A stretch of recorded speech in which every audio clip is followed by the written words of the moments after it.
Recording live from Glory Hole Studios in Chicago and beyond. This is Cognitive Dissonance. Every episode we blast anyone who gets in our way. We bring critical thinking, skepticism, and irreverence to any topic that makes the news, makes it big, or makes us mad.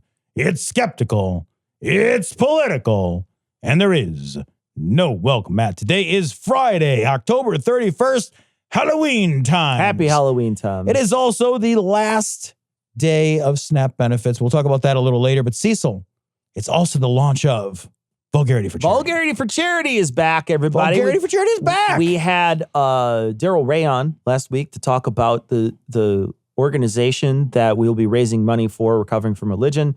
They do a whole bunch of stuff. They have a secular therapy project they do. They have live chat and live phone call centers that you can call into for all kinds of reasons that revolve around leaving religion. You can listen to that episode where Daryl clearly lays out all that. What if you just want help with the lyrics to the song? Like leaving my, if you just like, I don't know. I looked this up on Leaving My Religion is Genius Lyrics, and I'm not sure they got it right. I'm going to call. Are you in the doorway? Are you in the spotlight or now? Yeah, I don't know. Huh. But in any case, you can donate through the web form that is now live. That is recoveringfromreligion.org. Recovering from Religion is all one word. recoveringfromreligion.org/vulgarity-for-charity. And you can find a link on this week's show notes. And you'll also be able to find a link on all of our socials. This is all going to go out the day of. We'll be sharing each other's socials. You can find Puzzle and the Thunderstorm guys are doing it. And it's going to be posted on our socials. This is a joint project between us and Puzzle. We've been doing it for a long time at this point.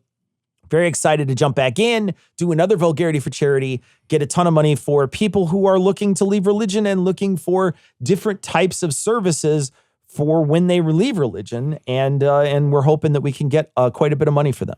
You know, and I want to talk a little bit about that because I was thinking about, I personally have had a tremendous amount of privilege in my life in that I grew up sort of like quasi-religious, but me leaving, like not having faith was not a thing. Yeah. It just was not, it didn't have any impact on my life. But I am very aware that for many, many, many people, leaving your religion essentially cuts ties and creates a vulnerability and it puts people into an out group, and it makes people lose their social ties, often sometimes their professional ties, their family ties, financial ties. Yeah. It can leave people in a really deeply vulnerable position.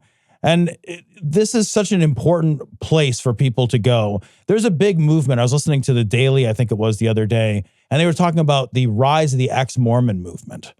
And the Mormon movement, and many other churches that are similar, if you leave, you sometimes lose contact with sometimes even your parents or your siblings or other people in your life that would be your safety net, right? In a country that lacks social safety nets, not having faith can sometimes make you lose your familial social safety net as well.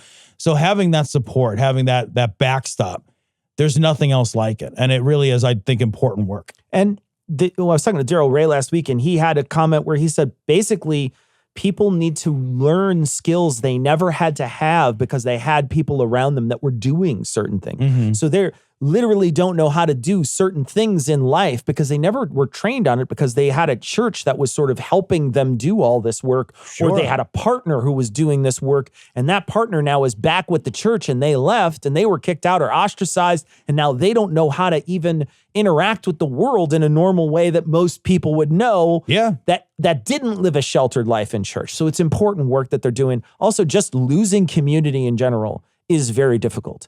And when you lose community, you have to go out and find new community. And this is something that is super important for so many people. And this helps connect people with community nearby. And that's always so, so important. Speaking community, I want to tell people that I had an absolute fine time and a wonderful time at QED. It was seriously an amazing experience. The last QED happened. It was Question, Explore, Discover. It's in Manchester. It was happening every year. This was the last one that they were going to do. I did a live performance of the No Rogan Experience with Michael Marshall. It was a lot of fun. We had a great time, but getting a chance to meet people. And I was talking, I'm terrible with names, but there were so many people who came up and they said, hey, your show has meant a lot to me.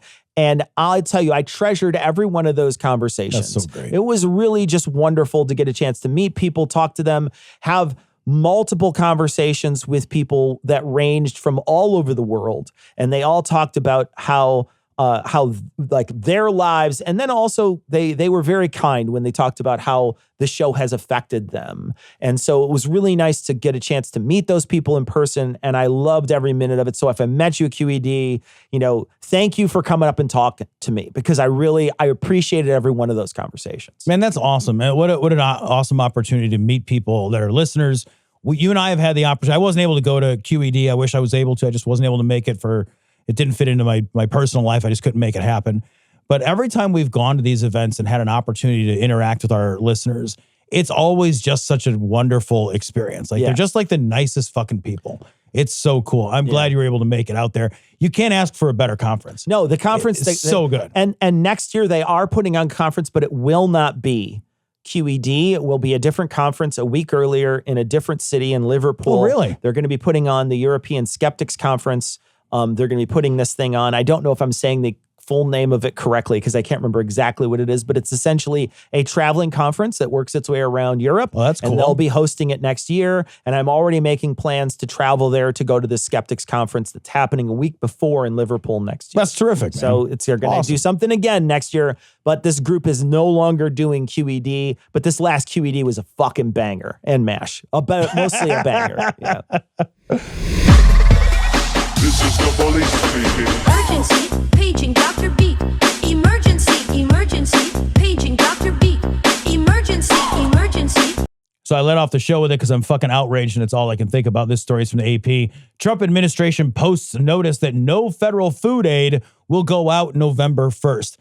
I want to be super clear about something. Billions of dollars have been allocated and are available to go out. Yeah. The USDA has emergency funds, billions of dollars of emergency funds that absolutely could fund this. This is not, they didn't go to the fucking piggy bank and shake it upside down and no fucking quarters fell out of it. And that's why 41 million people who rely on supplemental nutritional assistance programs, SNAP, will go hungry beginning fucking tomorrow. That is not a true fact. They have the money.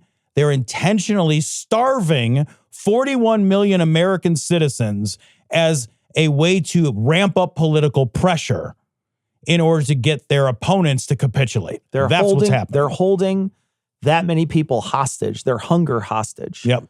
And they're basically forcing a hunger strike on the American people. Yeah. It's awful. It's an outrage. Also, just so you know, it's not like during the government shutdown, the government doesn't collect your taxes. Right. That still happens, right? Look at your paycheck, everybody. It's not like there's a lot more money there for you because the government shut down and they're not working for this last bit of time, so we're not paying for anything. No. We still have to pay all the same amount of money.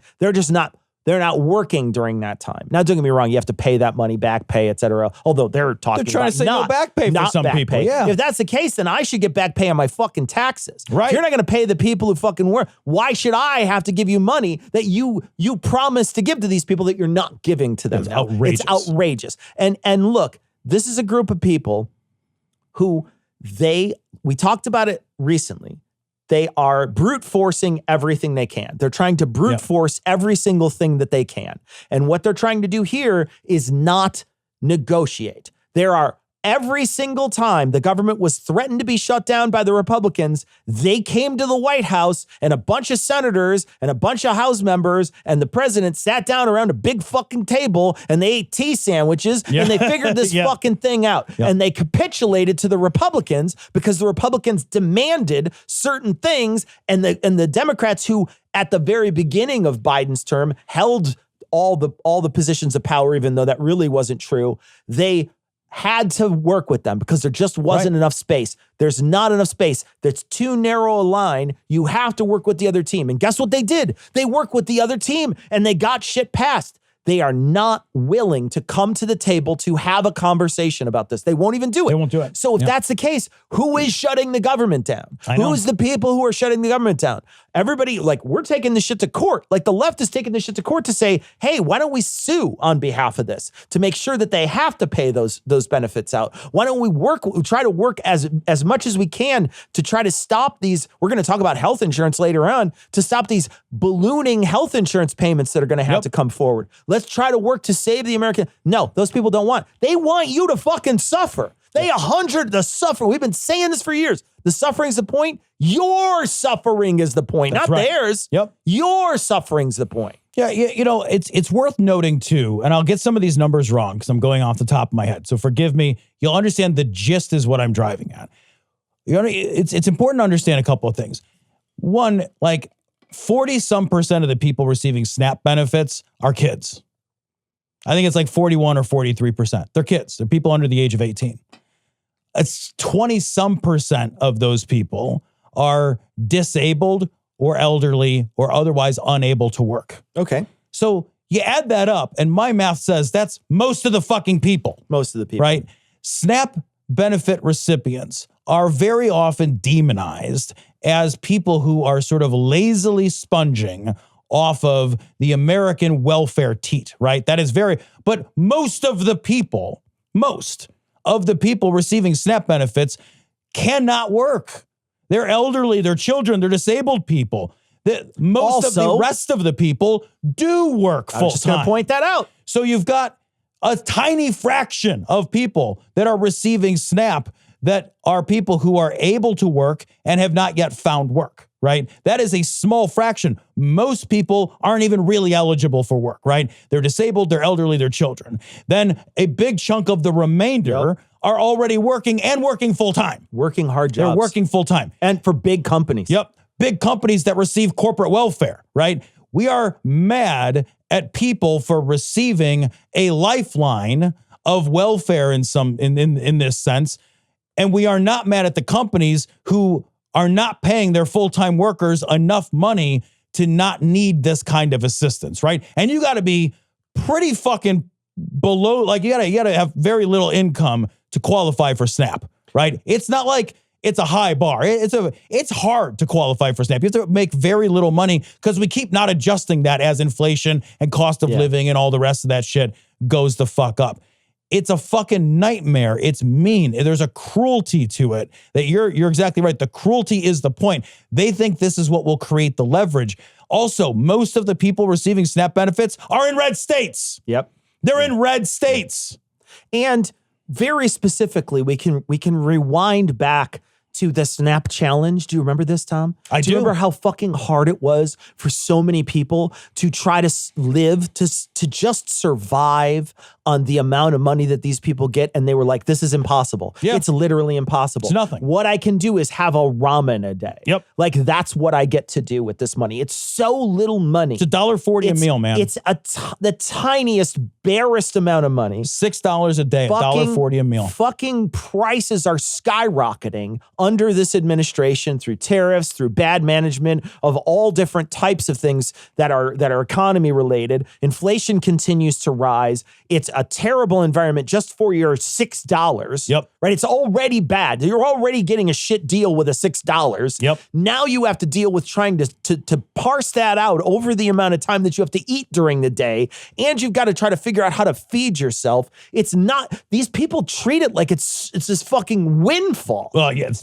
fucking nothing, man. And, you know, everybody always complains about where their tax. Oh, my taxes got to go. How about we fucking stop fucking giving bombs away to people? Yeah, man. How about that? How about we stop fucking letting these corporations just rake in money and not have to pay taxes? Those are ways in which I don't want my taxes. Yeah, man. And you know, sometimes it's a push fucking pull. You get to send your fucking bombs everywhere or waste a bunch of money blowing people out of boats in the fucking sea who you suspect are drug dealers. That's a lot of money you got to spend there. I get to fucking send fucking JD Vance and his fucking shitty wife everywhere everywhere, and I got paid for their fucking security, and then I got to have a fucking big fucking hoo-ha because some fucking asshole died, and I got to pay for fucking security there, and then the president fucking every third day is golfing, and I got to pay for that, but fucking when I want to pay $6 fucking for somebody to eat, it's the fucking biggest crime that has ever been perpetrated on the American people. Go fuck yourself. It's fucking insane, Go fuck dude. yourself. How fucking dare you? And then I see these people,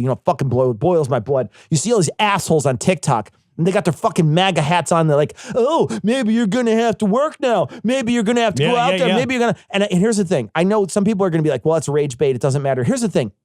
It doesn't matter whether it's purposefully made and that person isn't being really realistic and they don't care whether or not they just want the clicks or they're an absolute asshole. I hope fucking nothing good happens in that person's life for the rest of their life. I hope every day is a particular misery that the last day didn't inflict on them. Yep. They are worthless, awful human beings that are hoping that little kids go hungry. You're a terrible human being. Fucking 1,000,000%. These are also 201, right? 201. These are also people who would identify themselves as Christians. Yes.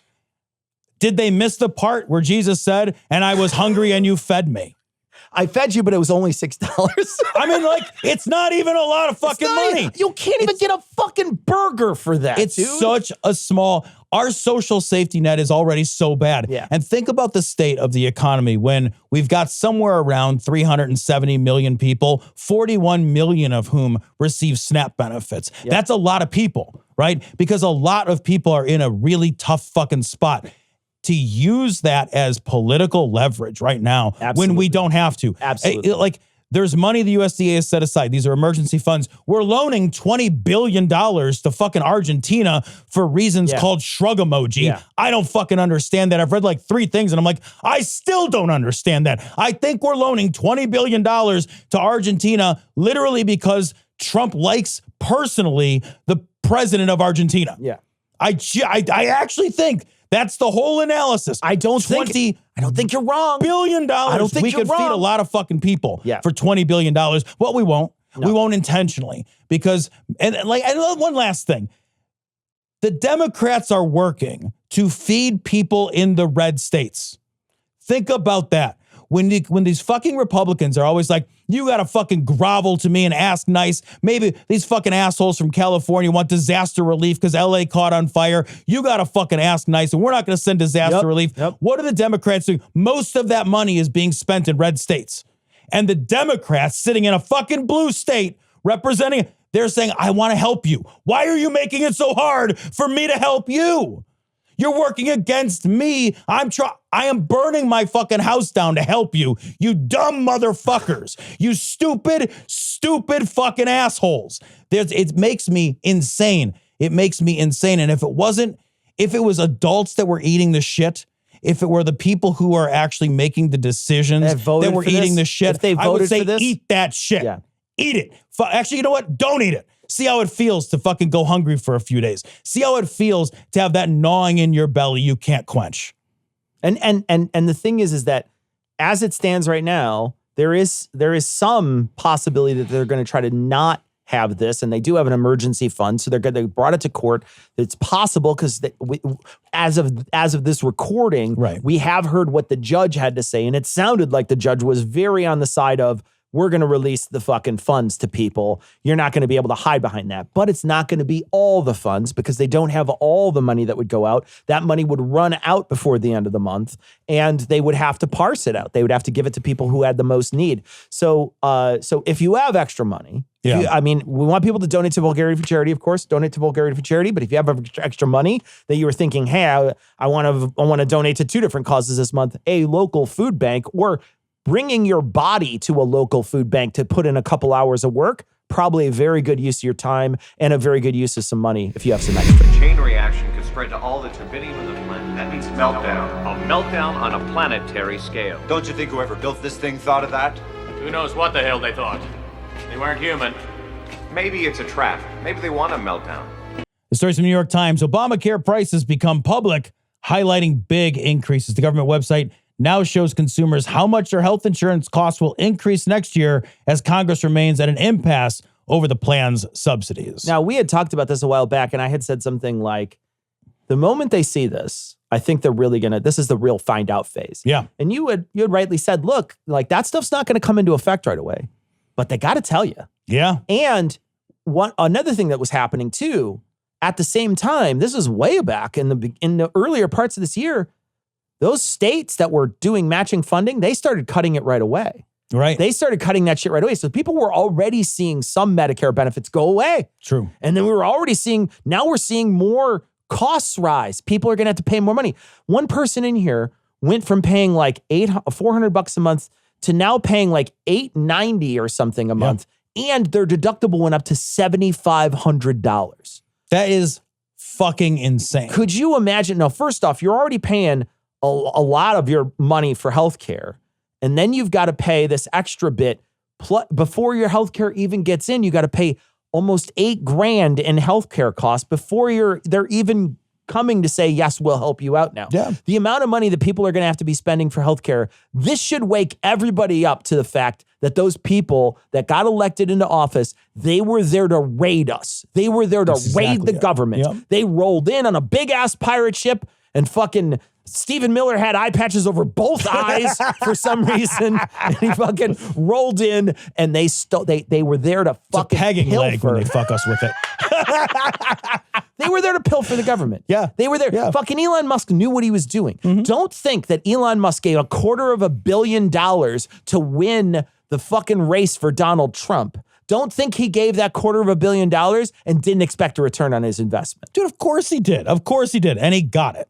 You know, he wanted that return on his investment, and he has gotten that return on his investment. The Obamacare, you know, millions of people. Obamacare is one of the greatest success stories of the last generation in terms of its impact on American people. Millions, tens of millions of people get their insurance through the ACA's website, through the portal, the marketplace, I think it's called. Tens of millions of people that otherwise, before Obamacare, would have had no or limited access to any kind of insurance. They just would have been fucking out in the cold. They would not have had this is where you go when you don't have employer-sponsored care. You get to go here and you get to get health insurance at a rate and with subsidies that were put in place during the pandemic that made this kind of, sort of, almost nearly a little bit affordable. It's still real fucking expensive. It's still super expensive. Health insurance is insanely expensive. If you are outside of this country, let me kind of put some of those numbers Cecil was talking to into perspective. What this means is that, like, this guy paying $891 or whatever it was, he pays $891 a month. He gets health insurance. That insurance doesn't do anything for him except for, like, probably wellness checks and physicals, right? If he wants to use that health insurance, he or she wants to use that health insurance for anything beyond like a physical, which are typically covered at no cost. Let's say they break an arm. Yeah. Let's say you break your arm, you get sick, something like that. Then you've got to pay 100% of the cost of that up to the first $7,500. That's what's called your deductible. Then after you've paid the first $7,500, then your premiums don't count toward your deductible. You pay $7,500 out of pocket. Then the insurance company typically pays 80% of the bill. So that means if they hand you a $16,000 bill, or let's say it's a $10,000 bill, just to make it an easy number, you're still paying $2,000. Yeah, you're paying $2,000. So they have a $10,000 bill. Let's say you just had one $10,000 bill. You're paying the first $7,500 of it. Yeah. Then there's $2,500 remaining, and you're paying 20% of that $2,500. You're paying another, like $400, $500 of that, right? That's fucking insane. And then all of that, guys, resets every January. Yeah. So it's not like I spent that and next year I'm going to be fine. No, right, no. On January 1, I break my arm all over again. And I get another $10,000 bill. I'm still out $8,000. Yeah. It is untenable. Yeah. And it is absolutely untenably expensive. And that is with Obamacare, right? That's before Obamacare, you would have just been fucked. You try to go, my dad, I remember back in like 2001, 2002, 2003, somewhere around there, my dad owned his own little company, he was the only employee of it, tiny little company. He had a sign company. He needed to get insurance. The only thing he could afford was catastrophic coverage. He could not afford any insurance that covered anything other than the most excessive catastrophic coverage isn't really a thing anymore. It doesn't have to be. Pre-existing conditions used to be disqualifying. Oh, you're sick. You've been sick. Someone you know has been sick. You walked past a hospital once. You're just uninsurable. Kids can stay on their parents' insurance until they're 26 years old. Previous to Obamacare, you got kicked the fuck off your parents' insurance, I think like at 21 or 22. So they extended how long parents could continue to cover you under your employer's health care coverage. These are major improvements, and Trump fucking hates it because everybody actually loves it. Obamacare is incredibly popular. It was unpopular because a black guy tried to do it. Well, once it goes into place, everybody fucking loves it. And one of the things that they would argue about back then was, oh, there's going to be death panels. There's going to be, it's going to be controlling it. Everybody thought it was single payer, right? There was all these misconceptions about it because nobody really knew what it was going to do. And there was all these misconceptions. And here's what I want to say to those people who are saying death panels. Look me in the face after you have to pay your exorbitant amounts of money now in the face of this and tell me that's not a death panel. How many times are you going to go for preventative care or when you feel sick to help stem something off, which may be perfectly, you could become perfectly healthy from it. But now suddenly you're like, yeah, I know that I've got these weird veins in my leg that have been bothering me. But if I go, I don't have the $7,500 to start paying for this. And I don't know how much this is going to cost. So I'm just going to leave this go. And then suddenly you get bad circulation or something happens to your leg or something, a clot. Something happens with a clot. You could fucking wind up dying. Yep. This is the same thing as a death panel. Yeah. They're just doing it through attrition, essentially. Yeah. And look, there's also the insurance companies formally have, they don't call it death panels, but they have. Yeah, they already do this anyway. That just deny you coverage. Do this anyway. Yeah, they already do this. Yeah. Like death panels have always been a thing. It's just they were privatized. Yeah. And now, and I feel like the people who are going to suffer the most from this, there's a lot of people who voted for this. Yeah. They literally voted for this. They thought that this was a good thing. They didn't realize that they were on the right particular path to get this health care. And suddenly they're seeing the things that they were getting health care from, they were called something other than Medicaid. Yep. Yeah. And now they're like, oh shit. Oh, that's going away? Oh, that's going away? Oh, my fucking Iowa Hawkeyes Blue Plus plan is going away. You're like, yeah, that's going away, man. That's always what that was. That's always what it was, but they named it something else, and now you're fucked. And you voted for this. Like there's a part of me that still has empathy for those people, but there is another part of me that's like, have the day you voted for, man. Yeah, man. Have the fucking day you voted for. Because maybe then, if you actually fucking touch the stove with a full hand, you will remember how bad this was, what a terrible choice this was. You wanted to own people. You wanted to own the libs. Well, guess what, man? You owned yourself. You fucking played yourself. And here, the thing is too, one last final point. If you get your insurance through your employer, you are not insulated from the effects of this.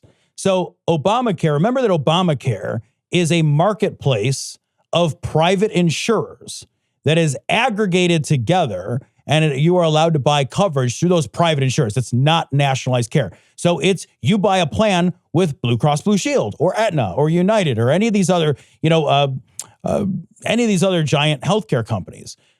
If all of a sudden a bunch of people stop being able to afford their coverage, it's not like those companies, not like Blue Cross is going to say, hey guys, we just have 10% less revenue because 10% of the people or 40% of the people who would buy coverage through Obamacare are not buying it because they can't afford it. A lot of people can't afford $900. It's not a thing. Your premiums will go up at your company. They're going to find a way to take that revenue from somewhere because it feeds into the same kitty. It's still Blue Cross Blue Shield. It's still Aetna. It's still United Healthcare. The ACA was being subsidized, but it was still private insurance. It was always private insurance. So if you're sitting there saying, well, I get my insurance through my employer, I won't be affected. Yes, you will. Yep. Look at what your premiums are going to do. Yep. Your premiums will go up too. Everybody eats shit if this happens. Everybody. The only difference is that if you're wealthy, that percentage of your income matters less to you. Yeah. You already have probably amazing insurance anyway. And it doesn't matter as much. And if you pay an extra $400, but you make $400,000, how the fuck did you notice? It doesn't matter. Yeah. I had a cab ride while I was over in England, and the guy who was driving the cab was kind of sort of all over the map, right and left. He sort of had certain ideas because he wanted to talk to me. So we had certain ideas about certain things. But when we started talking about healthcare, he told me literally, when I explained our healthcare system, he said, get out of there. He's like, leave the country. They don't care about you. Yeah. All it took me was literally a 3-minute conversation to explain how our healthcare system worked. And he was like, leave that country right now. They do not care about you. And this is a guy who on some issues was on the right. Yeah. And he was like, no, man, don't stay there. You're literally staying in a death trap. Yeah. This is something he sussed out from a 2-minute conversation in a cab. Yeah. Try to explain to any reasonable person how this system works. And it doesn't. It doesn't. It just doesn't. I mean, here you all are, powerless to stop the inevitable. Look, asshole, I don't know if anyone explained the rules to you, but if you succeed, everything gets blinked out of existence, even you. This story's from New York Times. Johnson dismisses Trump 2028 talk, but applauds the trolling. The speaker said he did not see a path to amending the Constitution to allow the president to seek a third term, but that it was fun to pretend he could to inflame Democrats. This is your fucking guy. This is the guy who's running everything. What a piece of shit this guy is. Yep. He's such a fucking, this guy is literally, he is like the fucking Platonic ideal of Plato. He can get pushed and shoved in any fucking position that anybody else wants. If they want to turn this guy into a crescent moon, they would turn him into a crescent moon in a half a second because he has no will of his own. None. Right? No will of his own. Tell me anything that guy likes other than what Trump likes. Tell me it because I would love to see what it is. There's nothing. Yeah. He is literally whatever. He's the tofu of people. Whatever flavor you impart in it, he will take on as his own, but he has none of his own. He has none of his own. This guy he's such a piece of shit. Yes. And the fact that they're making jokes about this and they think it's funny, you think it's funny to break a constitutional, that you're pretending that you can break a constitutional amendment. Think of how fucking up in arms they would be if this was Obama making this joke. Oh, I know, man. This is the idea that like we don't have to be serious about anything, that we can joke about anything, that upsetting 50% of the country is something that is just like fucking for the lols, that the government should even be. The government should not be having a good time. The government has important shit to do. We have important shit to do. There are problems. There's fucking people that are hungry. There's people that are like in real need. This is not the time to be like, I spend my time fucking around. These are horrible, horrible people. Horrible people. They do not care about you. They do not have your best interest at heart. They think it's funny that you're worried. Your worry, your fear, your anxiety, the genuine concern over fascism and the rise of authoritarianism, what they're saying is, yeah, let's play with that. That's funny. That's funny. That's funny. Cool. What does that say to me is that these people have never felt any real pressure in their life anywhere. Yeah. Not just here, right? Of course they feel like they're in power in this instance because they are technically in power and they do have a lot of power. But every single position that they seem to have, it's that they've never had to actually live like this. Of course they're willing to let all this food assistance go away because they've never had to look at anybody else and be like, I don't know where my next meal's coming from. That's exactly it. I don't know where that's coming from. I went to London after I went to QED just for a day or two before I flew home because I had to fly home from there anyway. I took a train down there and then I didn't want to have to do another connecting flight because it's fucking murder. So I just stayed a couple days in London and then took the train and to Heathrow and then flew home, right? Mm-hmm.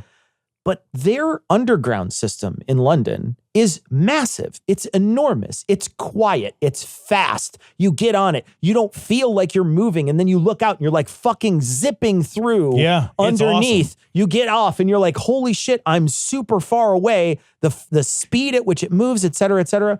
And the reason why is because there's people over there who are like, hey man, we should make this system better. This infrastructure needs to be better. Yeah.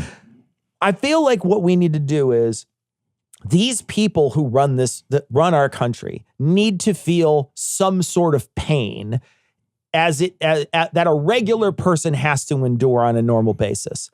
When we send these people to anywhere, we should say they have to use public transportation only. I like it. You know what I mean? Yeah. If you're going to go to Texas and you're going to go talk somewhere, you got to go. You can't go there in a private car, private jet, first class accommodations, none of that. You got to fly there in commercial. Yeah. You got to get there and then you got to figure out, look at your little booklet, Figure out how you're going to catch a train from here. Yeah. You got to catch a train. Infrastructure. Where am I going to go? Oh, I got to walk to a Pace bus to catch a train? Well, I guess I'm walking to a Pace bus with my fucking security detail. Make these people realize what it's like to live like a regular person. Yeah. They don't know what it's like to live like a regular person. And this story is a perfect epitome of that because 50% of more than that of the United States is feeling existential anxiety every single day. And to poke fun at that, to be like, ha, ha, ha, that's funny, you're a disgrace. Yeah. You're an awful person. And they should have to feel more pressure points in their regular daily lives. We make it way too fucking easy on them. They should have to live in a dorm, use fucking regular fucking transportation. Take the fucking L to work, bitch. Yeah. How's that work for you? Yep. They would change that in a minute. It would be beautiful. Yep. They would suddenly fund all that stuff if they had to deal with this on a daily basis. Yeah. Instead, we have a bunch of unserious, unfunny people mocking the pain and misery of other human beings for political points with their base. And like, I'll tell you, if you're the kind of person who finds this funny, if you think this is how government should respond and interact with its people, you're a fucking awful person. You are. You're a terrible human being. The people making the jokes are bad. The people who think it's acceptable for our politicians to mock our own citizens. And to mock the Constitution. To mock our citizens, our systems, our institutions that hold and bind us together. I've talked about this before. What this does, I really believe this in my heart, man. What this does is this destroys the narrative threads that hold us together as a people. You're not wrong. And if we destroy the narrative threads that hold us together as a people, we literally don't have anything else holding us together as a nation. We can't do this to ourselves. But this unseriousness is a problem. Yeah, it's seriously. We can't be okay with it. You can't be okay with the memification of the most serious work possible. Imagine if you went to the ER and this is how people behaved. If it felt like a fucking frat house they walk full of in, idiots. Like, you're going to die. Psych! Like, shit on your other doctor. Like, this is crazy. This is serious work being treated as if it were unserious. Well, they broke down the gates in one massive assault, and the party came to a grinding halt. They got the bleachers and the flunkies with the girls in tow, and a voice said, "Lewis, it's time to go." Put my neck on the block, they took off my wig, and it occurred to me this was the end of the gig. They asked me, did I have any last words to say? Well, I raised my head and I hollered, "Hey!" Yes, it's good to be the king. Ooh la la, gee, but it's good to be the king. Well, c'est la vie, make that la more. You can be sure about one thing. Ooh la la, Mary, it's good to be the king. It's good to be the king. So there's two stories here that we need to cover in tandem because one was pretty hopeful and then it got a little less And it got hopeful. shit on the, like hours later, like pretty much the next day. This one's from the New York Times. Judge admonishes Border Patrol leader for tactics in Chicago. This is Gregory Bovino, a Border Patrol official who's become a public face of President Trump's crackdown. He was ordered to give the federal judge a daily report on the actions of his team from now on. That's because the actions of his team were egregious and inhuman. And he wasn't wearing a body camera. They were constantly going above and beyond with how much force they were using. And they were using it at a drop of a hat. With no provocation. No provocation whatsoever. They were doing horrible shit, throwing tear gas without any warning, and et cetera, et cetera. Just a ton of shit that they were doing. And so the judge said, you're going to bring your ass here every single day, and I'm going to expect a report from you every day on what happened. And I need you to get a body camera. And he said, I'll try to do that. And he was actually really, like, in the conversations that I saw with the judge, he was admonished. Literally admonished. The judge said, you need to do these things. And he was like, I will do these things. Yes, Your Honor, I will do these things. And then right after that, they took it to appeals court and they said, basically, look, these daily briefings they shouldn't happen. The appeals court said they shouldn't happen because it's impinging ICE's work in this federal work that's happening in these places. And that's too much of a constraint on their daily workload that it shouldn't happen. So now it's going to continue to rise up and we'll see what happens. But for a moment there, it felt like, okay, this is one of the checks that we've always thought were available to people that would help protect the American people. And then, I guess not, it's a rug pull. Yeah, think about the message the appeals court has just sent. That message, as I read it, says, hey, if you had to be accountable for the work that you're doing, you wouldn't be able to do your work. So instead of us questioning whether or not that work is good and worth doing. We're actually just going to remove the accountability piece. What? Imagine any other scenario where you were like, hey, if I have to be accountable here at my work, I obviously won't be able to work. And people are like, oh, well, then you don't have to worry about accountability. You're beholden to no one. No, what? There's no other thing. Yeah. There's no other thing at all that operates that way. The military in wartime is accountable. In wartime. More accountable than ICE is in like every single way. Yes. If you are in wartime, if you as a soldier break the rules of engagement, there are repercussions. There doesn't seem to be any repercussions for these fuckers. You're absolutely right. And what is so appalling is the things that they're doing and that they're capturing on tape are so infuriating, so petty. Yes. They're attacking people, hurting people, dragging people over lines so that they can then kidnap them for days on end and not return them. There's people who are foregoing due process in these moments. And it's funny because when there was moments that people in the January 6th didn't have the proper due process, that was all over the news. Oh, yeah. It was all over. It was the biggest thing, right? And it was only like a couple of people didn't have the proper due process that they complained about, et cetera. These were insurrectionists, right? Literal insurrectionists storming the Capitol. Literally storming the Capitol. And we were like, no, they didn't get the right proper amount of due process. And so a few of those people that went to court. And I agree with that, right? You do too. Yeah. Due process. Gotta get due process. The bulwark that keeps us honest. But it's also important to point out it wasn't everybody. Right. It was only a few people that had this happen. So, but when due process is literally thrown out the window for many of the people who have been captured and kidnapped by ICE, these people are like, fucking don't break the law then. Yeah. And you're like, dude, if you want to do don't break the law, don't let me in there. Yeah. Don't you fucking let me in there.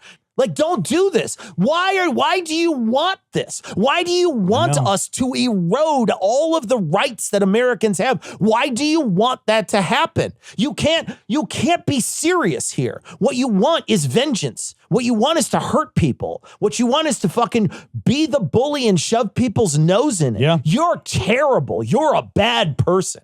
And to your point, I think they must be feeling right now like they are confident enough that they can rig the system forever, right? Think about that. If you really believe, so I think your point and our point has been for a long time, but if you break the system, when you hand it back to your political opponents, you will be subject to their excesses the way that we have been subject to yours. But I think what I'm coming to understand is they don't believe that they will ever hand the system back to Democrats. We've been hearing that for a long time. A lot of different people have been saying it. I think where I'm finally at a point where I'm like, but if you are building an authoritarian police state and you are rigging the voting process, the gerrymandering process, and the rest of it, and you have stacked the deck at the federal level with the judiciary to the degree that you have, I think they're counting on this idea that the Democrats will never retake power in a substantive way. Real way. In a real way again. You know, maybe they'll get like the House. They'll probably never get the Senate again. It'll be generations before they get the Supreme Court. And I think they feel like they're going to have the presidency locked up. And if you consolidate power to the executive branch the way they have, I think they're also like, the House doesn't do anything anyway. I think one of the things that they are hopefully miscalculating is the amount of damage that they're doing to the people who think this is funny. Because I think that even though there are a group of people, and I saw this when I was protesting out here, that would drive by and say, ICE, ICE, baby. And they're talking about how great ICE is. And there was this guy who was walking by protesters during No Kings in Colorado. This is a big viral clip that went, and he was saying, God bless ICE, God bless Donald Trump. Somebody snatched his glasses off his face and he started running and chasing after him. And he fucking fell. I saw right that in clip. His face, and then stood up and started running after him and fell again. And he was skid on his face. And he was fucking just pouring blood out of his face. And then a Bernie supporter walks up and is like, don't chase him into this crowd. You will get your ass kicked. Just walk away right now. Yeah, I saw that. And then the guy was like really mad and upset. And he was like, I don't know what to do at this point, but hopefully he just went home because he was going to get his ass kicked if he kept being belligerent over there. And he already had spaghetti legs. Like he had already kind of knocked himself out a little. So he was already doing the stanky walk. You know what I mean? Like he already wasn't doing great. But like people like that who are at this point excited for ICE because they're bad human beings, right? They're bad people who have they have bad morals. They were raised completely wrong.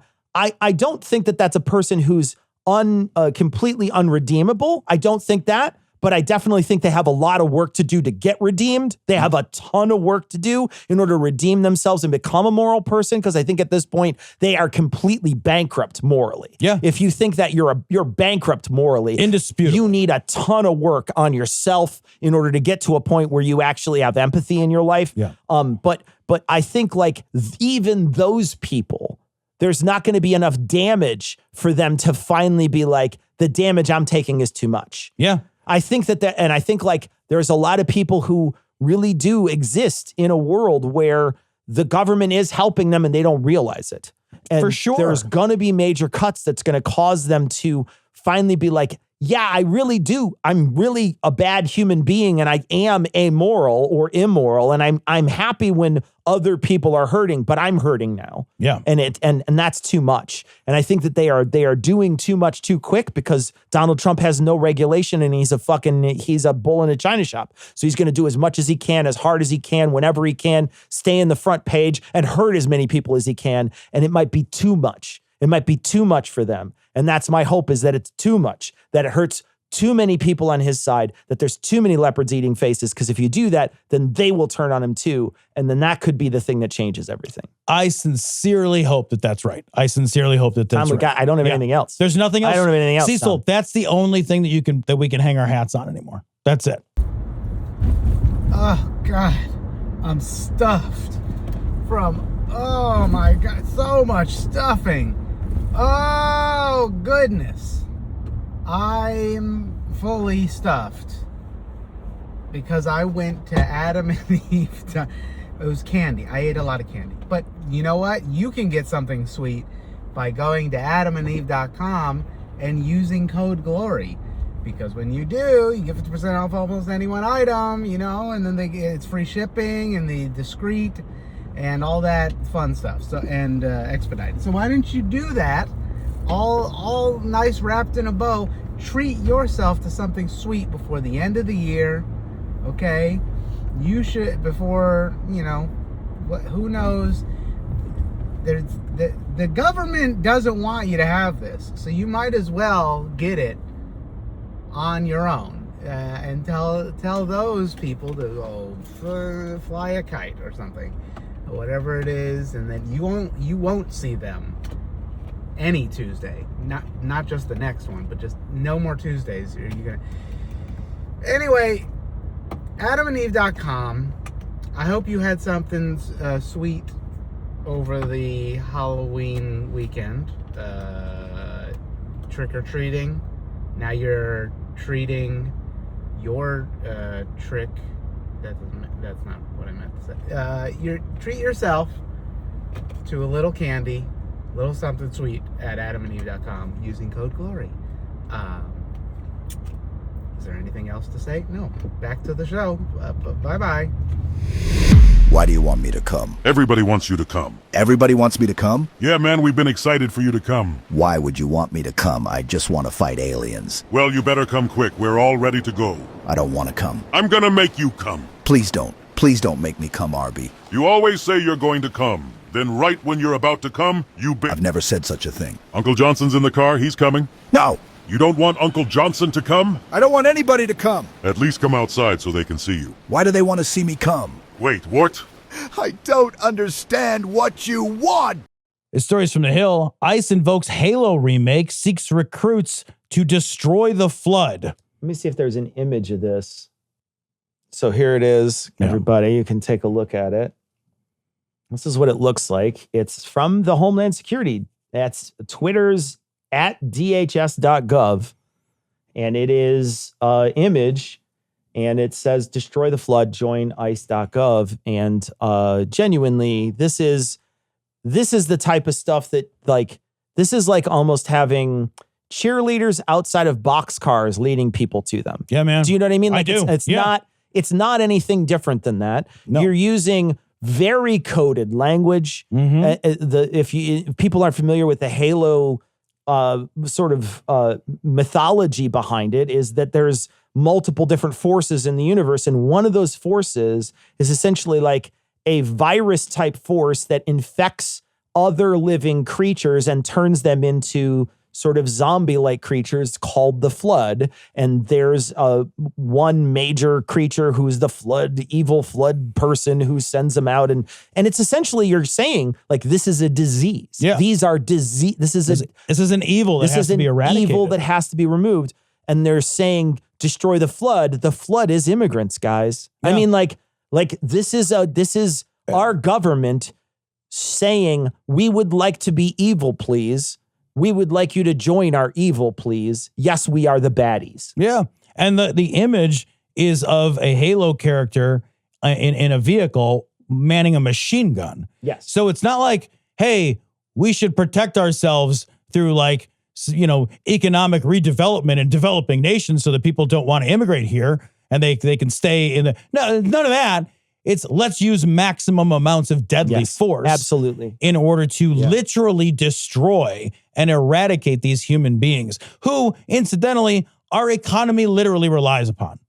We talk about like the fuck around and find out. It's all like if we are successful over the next several years in reducing immigration and driving people who have been here for a long time out, prices, like inflation's going to fucking skyrocket.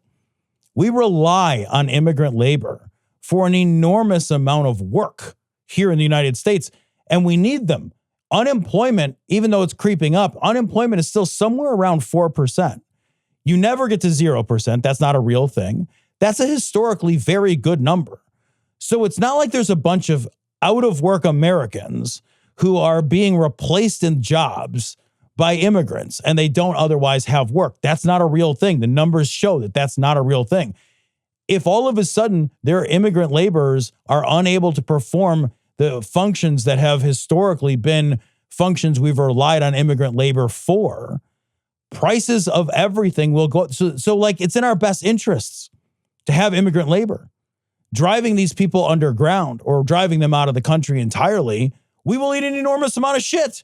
So even from just selfish reasons, even if you abandon the idea of being a better person, of actually having morals and empathy, even if you abandon that and you just look at it from a purely self-interested standpoint, this isn't in your best interests. It's not even that too, because they're taking people who are actual citizens. Yes. They're taking actual citizens away. Yes. In handcuffs, pulling them out. They're taking asylum seekers at their fucking court dates. They will go to their court date.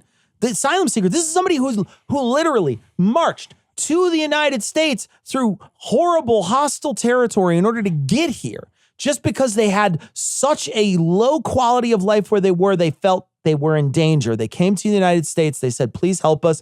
We agreed. We said, yes, let's get you through. We said sort of a conditional yes. Yeah, well, sure. There's a process for this. There's a process. Let's try it.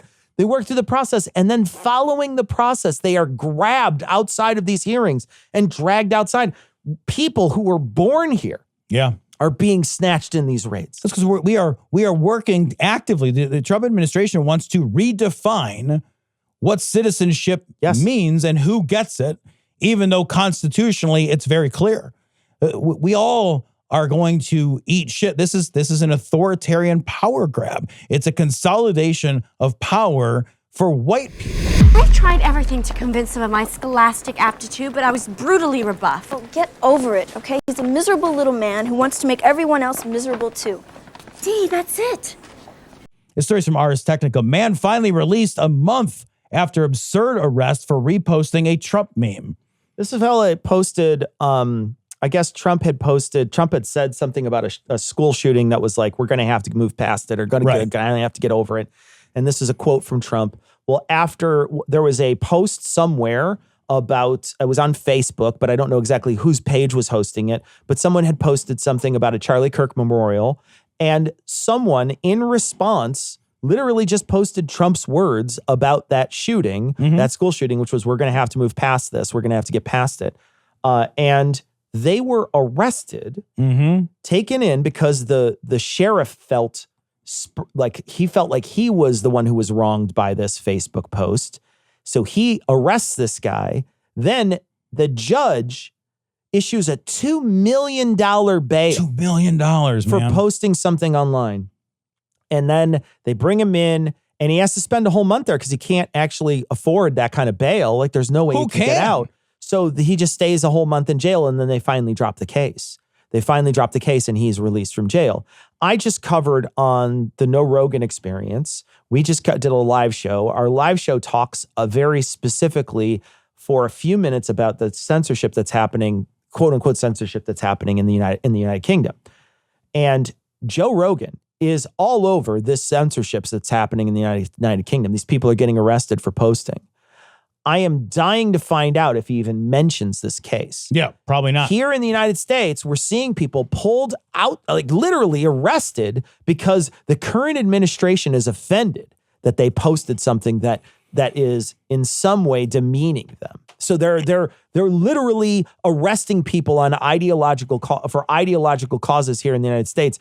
I need to see your outrage here. It's happening here, clearly. Yeah. Look, just to be very clear, when Republicans hang out together over their phone and they joke about how great rape is, and they talk about, I love Hitler. We need gas chambers. And we need gas chambers. The vice president of our country says, let's not ruin people's lives over some jokes. 100% right. Right? When somebody literally quotes the actual president on a Facebook meme back to somebody in a post, that guy gets arrested and thrown in jail. And the only reason they got out is because this is obvious bullshit, right? But we're approaching a world where the fact that something is obvious bullshit will not have merit, right? And we're approaching a world where whether or not you even get reasonable due process is shaky. The judge obviously didn't throw this away. The judge said $2 million bail. They were trying to say that this was a school shooting threat. That makes no sense. It's just, if you read literally the meme, nonsensical. you're like, it doesn't make any sense at all. You're like, he posted about a school shooting, but he wasn't saying, I'm going to shoot people. Right. He didn't even refer in the meme, I don't believe, to the school shooting. This is crazy. And they had to throw it out because some parts of the system still work. But guys, when that part of the system that still works becomes eroded, then those people go to jail and they stay in jail. Yeah. And they stay in jail. Absolutely right. And a month in jail can ruin your life. He lost his job. Yeah. He literally lost his job. He lost his job because he was posting on, he's a retired law enforcement officer too. Yeah, this is crazy. So this is a person who knows the system. And they said he fucking lost his job. Think about this. Who out there listening to this would have a job if they were in jail for a month? Yeah, not Who me. out there I would lose have my a job. Of course you would lose I would your lose job. my day job. Of course you would. Yeah. Even if you didn't do anything. Yeah. Even if this was a totally trumped up charges, nothing you did wrong. Yeah. Right? No. You would lose your fucking job. If I just disappeared for a month and then I come back a month later, I'm like, hey, I got thrown in the fucking clink, but they dropped the charges. They'd be like, it's been a month. We've already figured out how to move past We this. literally hired somebody else the third day you were gone. Yeah. Your third no call, no show, we already Gone. moved on. Yep. Yeah. And if also most people can't afford to lose a month's worth of income. Like people could lose homes. They could lose, insurance. They could not have access. We just talked about this earlier. They could not have access to medical care. Their children could not have access to medical care. It's not like you throw somebody in jail for a while and then you say, whoopsie daisy, it was no harm, no foul. There's a lot of harm and a lot of foul. A lot of fucking fouls, bro. Yeah. A lot of Plus, fouls. it's not like jail is safe. Yeah. If you go to jail for a month, it's very easy to imagine a scenario where you could get attacked, killed. It happens. People get hurt in jail all the time. I also, this shutdown is still happening. Yeah. So there's a lot of people right now that work for the government that have been without a paycheck at this point for like 3 weeks. Yeah, it's terrible. 4 weeks. Terrible. These people, how do you live like that? How do you live like that if you're just trying to survive and you work for the government? How do you've got to, my brain would say like, you would almost have to realize that the government is a fucking non-working entity sometimes, and you've got to have something put up. But even still, you wouldn't expect it to go on this long, even if you had rainy day money. Yeah. You wouldn't expect it to go this long. And so many people don't have the ability financially to set aside any savings. There's no savings. There's no room to squeeze. Where do you get there's no juice anymore. Right. Can't get it from anywhere. Everything's gotten insane. Yeah. So I feel so bad for all those people who work that are working right now. Yeah. Working full-time jobs right now, and they're not getting paid. They're not getting paid. Yeah. And others are getting fucking furloughed. And it's not like if you get furloughed and you're not working, you just immediately got another job. Yeah. It takes time to find work. And are you going to get a job that pays the same very, very quickly that you're also planning to quit? No. So like, even if you're able to replace a tiny portion of your income, it's probably not enough to keep the lights on and pay the mortgage and, pay for food and all the rest. This is a disaster. It's an absolute disaster. Now, they all just read Springtime. What did you think of it, fellas? It needs glamour and glitz. It needs sequins and tits. NPR, Trump says he wants to resume nuclear testing. Here's what that would mean. It would mean it's pretty dangerous and stupid, and we shouldn't do it because nobody thinks it's a good thing. But Trump is all about shows of power. And so it makes sense that he would want to show something to other people. He's a really stupid person who thinks that if you show people how tough you are, they leave you alone or that they fall into line quicker for some reason. He's just a genuinely obtuse person who thinks that this stuff works. If you want your asshole to pucker and to not stop forever, read Nuclear War by Ann Jacobson. It is a fictional account based on interviews with some extremely high-level former officials, scientists, etc., account of how a nuclear war in modern day could unfold and what that would mean minute by minute and hour by hour. And it is an intensely possible thing. I've read a couple of things relatively recently, and the Netflix movie House of Dynamite really brought a lot of this to the sort of popular attention, but it's been getting more news traction lately. We're closer to nuclear war now than we were at any other time in history. Yeah. No. There are more nuclear powers than ever before. They are less stable. There's less oversight.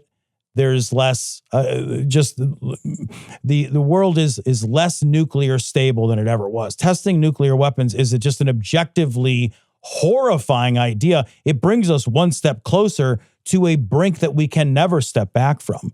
This is scary. This is actually really, holy shit. What? Yeah. You're going to set off nuclear bombs? Why? This is the problem with getting somebody who's so incredibly stupid as your leader, right? Yeah. He sure as hell can meme. He can shit post.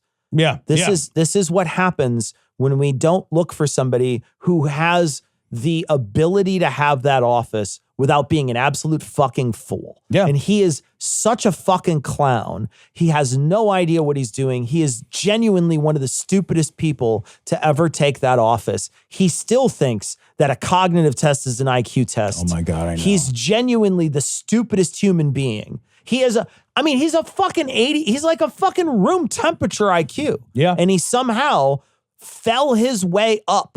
Throughout his entire life, he has tripped up every fucking flight of stairs to get to where he is. And he's an embarrassment of a person. It feels to me, and it's sort of belied by the way he dresses, right? It feels to me like a guy who, like a lot of people, the music they listened to in high school is the music they listened to forever. Sure. That's a very common thing.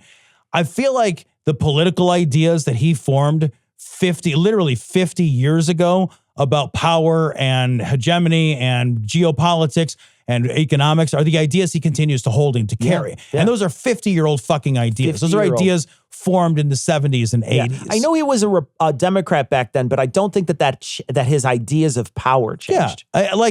He still dresses like a guy from the 80s. He really does. He really does. His suits are tailored like fucking 80s power suits. Yeah. He looks like MC Hammer. Yes. He does. Don't hurt me. Don't hurt us. This feels like the same thing. It's like, this is how you be powerful. 1983 style. You're not wrong. Yeah. I assure you tonight's program will go off without a hitch. Well, I hope so, Janet, for your sake. picked a dangerous mall to host a game show in. I hear the Easter Bunny was accosted this morning. Stories from LGBTQ Nation. White House website posts topless pic of trans woman in response to critics of East Wing destruction. Did you see this on the main page? The main website of the White House had posted a link. Someone had posted a link to this, and they posted a link to the website. And on the website, they have a timeline, and the timeline lists when the fucking the East Wing was made, or they start with the White House itself, what happened to the White House when it got renovated, and they're listing all these things, and they're all very, very easy to see, simple, like, oh, this is when it got attacked during this time, and oh, this was when, this particular president decided to build this portion of it, and then the Rose Garden was built here and there and there. But there's 3 very specific instances that they literally put trolling shit on there. One of them was during Obama's presidency. They show Obama in a headdress and in like traditional outfit, and they say President Obama hosts the Muslim Brotherhood, and it shows an image of them. And then it showed cocaine discovered in 2023, and they have a picture of Hunter Biden with a cigarette in his mouth laying in a bathtub, what looks like.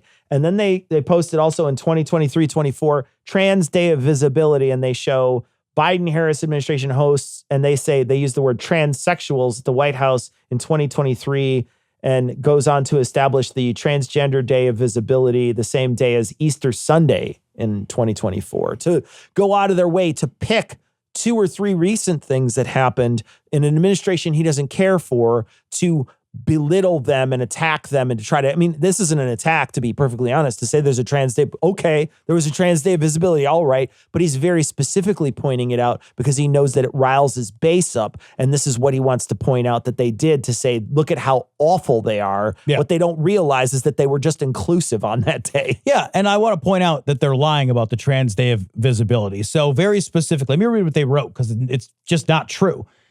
They said the Biden-Harris administration hosts transsexuals at the White House in 2023 and goes on to establish the Transgender Day of Visibility on the same day as Easter Sunday in 2024. I know what you're going to say. That's not true. Yes, it's not true. The Transgender Day of Visibility was established in 2009. Already a thing. Well before the Biden-Harris administration, right?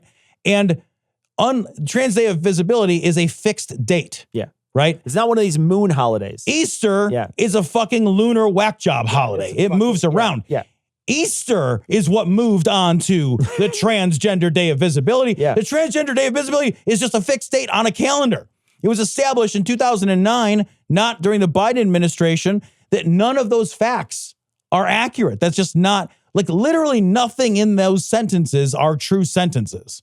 Yeah, that's it. But they wanted to go out of their way to, again, this is the thing that we were talking about earlier. This is an administration that enjoys trolling people. Yeah. And this is the thing that people voted for. They voted for the administration to take time out of their busy schedules to concoct and write something that is an insult to somebody else, trying to insult. I don't feel like that's an insult. I'm like, it's not an insult. No. Okay, right. Whatever, who cares? But what they're trying to do is trying to belittle the other administration on your dime. You're paying for them to be snarky. You're paying for their time for them to do this work.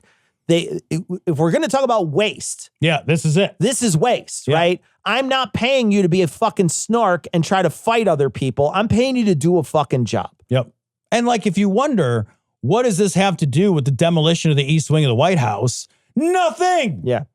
It has nothing to do with it whatsoever. Nothing at all. It's unrelated. They picked something that they could get a wedge in. Yeah. They picked something that would inflame their base. Don't look at inflame this thing. us. Yeah.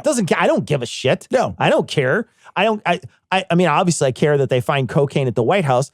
I don't know that Hunter Biden was the reason why they found cocaine at the White House. Yeah. Right? And Of course, if I was Hunter Biden, I'd sue the fuck out of him for that. Yeah. Prove it. Putting my face on there, prove it, motherfucker. Prove it. Yeah.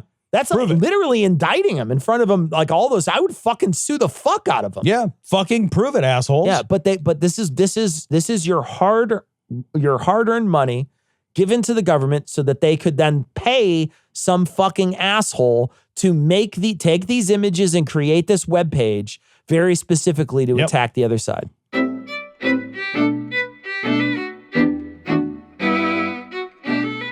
right, that's going to wrap it up for this week. We're going to be back on Thursday with a funny show, but we're going to leave you like we always do with the Skeptic's Creed. Credulity is not a virtue. It's fortune cookie cutter mommy